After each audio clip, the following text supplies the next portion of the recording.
This video is made using EigaScript. Write your script and turn it to a video with a click. Here is Linda. Linda sold her brain to the corporation for 25 years so that they can plug her brain into a supercomputer to power the AI god. Now she arrived in the office of the corporate recruiter, where they made poor girls on the street like Linda sign a 25-year contract to allow the corporation to use her brain to distribute the computational workload during regular working hours. They were giving her food and shelter, and her family will be given a lot of money to change their lives. $10 million. Linda asked. The number sounded too good to be true. Not the whole thing right away, I'm afraid. It will be spread over 25 years. It was the corporate recruiter. The suit, a guy, answered with a professional voice, but there was not much respect in it. I know the figure is hard to comprehend. I want the whole thing right now. Linda demanded. You don't want to rush the money, as they say. You or your family can hardly handle this amount of money. What do you know about what we can handle and what we can't? The suit shook his head. Then the amount you will get will be discounted, 15% less. The suit checked his computer on his desk, eyeballing Linda's flowing silver hair and gorgeous body seated across the desk. There were only the two in the spacious office. The interior was more luxurious than anything Linda had seen in her entire life. It was like the VIP resorts they talked about. Some of Linda's colleagues worked there when their rich customers had a party and needed entertainment. They were fucked so hard that they could not get customers for several days afterward. Linda winced, and her face tensed up in disgust. I don't give a damn. I want my family to have the whole thing right now. 15% of 10 million is more than 1,500,000, and there is the transaction fee. You will lose about 2 million out of your deal. It's 8 million instead of 10. Consider what you are surrendering here. Don't you want to get as much money out of what you are selling today? That shook Linda a bit, and the suit made a noticeable smile, seeing hesitation on her face. Just another street girl. They thought they were street smart. It was always too easy to manipulate them when you pressed the right button. Not this one. Then let's just say I'm selling my brain for just $8 million. Linda saw her share of snakes in her suited customers. Sometimes your remaining family members can do stupid things with that money. They are more likely to be targets of crimes. And if you have relatives, you know the story. I have seen it happen more than once. The suit was looking straight into Linda's eyes. She did not look away.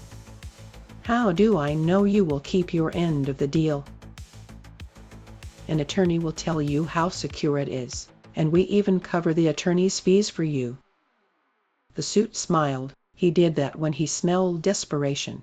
It was so easy to read these girls' minds. Sometimes you don't even need to bury a chip in her skull to do that.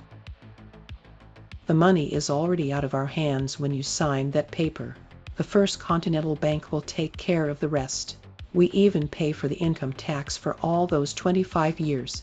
It's not a bad deal for the family, whoever you left behind. I see you have been asking about medical benefits. Someone in long-term care.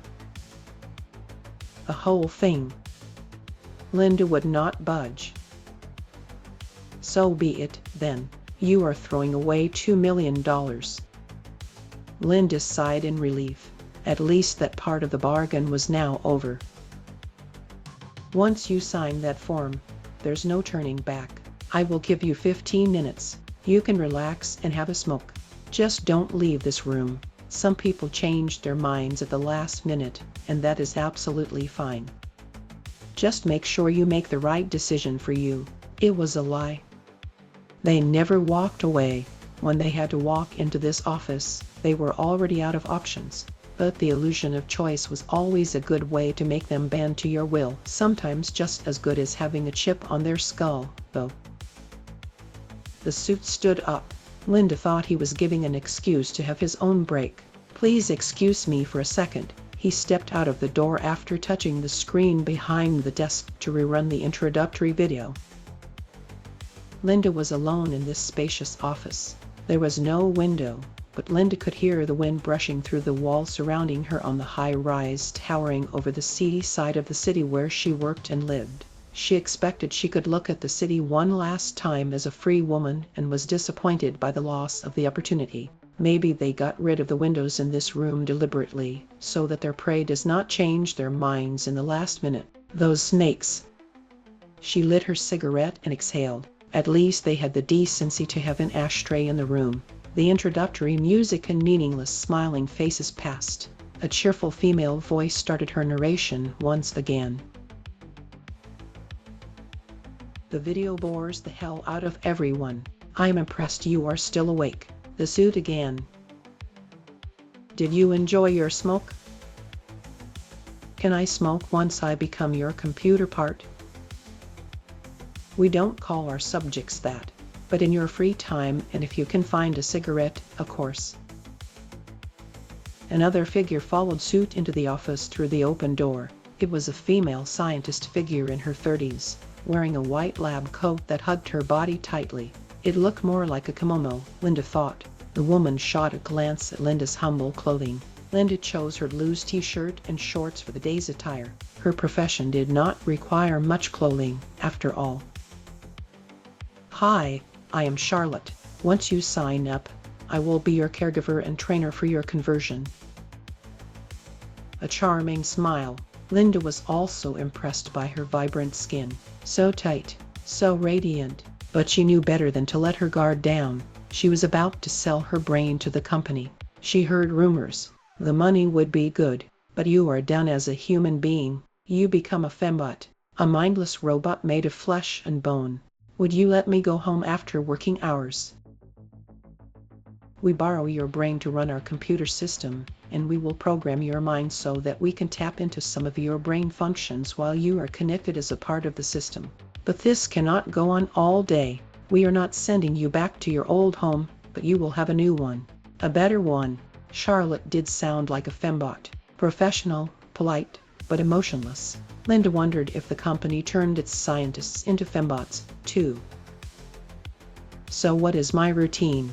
Is this a 9-to-5 job that goes on for 25 years? Basically, yes, but it is not your regular job. You will be instructed and guided every step of the way, and we will program you so that you won't even have to try to follow any orders deliberately. You will be doing the job just right, even without realizing it. There is no stress, and you won't be losing a day of your precious life while you serve us as a brain link subject. I suppose they briefed you on the anti-aging treatment you will receive when you took the aptitude test. No, but I read the brochure. Charlotte continued to elaborate on another perk of selling her brain to the company. Nonetheless, while you are a subject serving our system, your body will not age, thanks to the treatment that will be applied regularly. And with the money you can earn from this agreement, you can continue that treatment out of your own pocket when you graduate, staying in your fabulous figure. Linda felt an intense gaze on her thigh and mouth-watering figure. That figure has been critical in paying for the medical bill for Linda's father and the tuition for her younger sister, Emma. What do you make me do while I am connected and serve your system as a human computer chip? Do I have to do math with my head? I am not sure if I can be the best human calculator for you. No worries. You passed the aptitude test with a promising result. You have what we want from our candidates. The suit budged in. Thanks, Charlotte, for the encouraging words. Are we ready to sign the form and start your wonderful journey with us? The suit was all grin, and Linda remembered this familiar feeling before committing herself to something she would normally not even consider, such as selling her sex to people who would normally disgust her. But there was no turning back. Like so many women who walked into this office before her, she was out of options. The economy was exceptionally difficult for everyone. Even prostitutes were being laid off, and the medical bill was merciless. Linda looked down, but her eyes did not see her feet. She saw her sister, Emma, being pushed around, working on the street, and being with a fat, old customer with greedy eyes. Linda shook her head to shake off the dreadful prospect. She will never, ever allow her little sister to go through what she had to go through as a woman on the street. She made up her mind about that long ago, and there was nothing she would not do to see through it. Give me the form. I will sign it. Linda tried to speak with defiance, but it came out with a choke instead. Thank you for watching. For more information about EigaScript, please visit our website in description or Google EigaScript.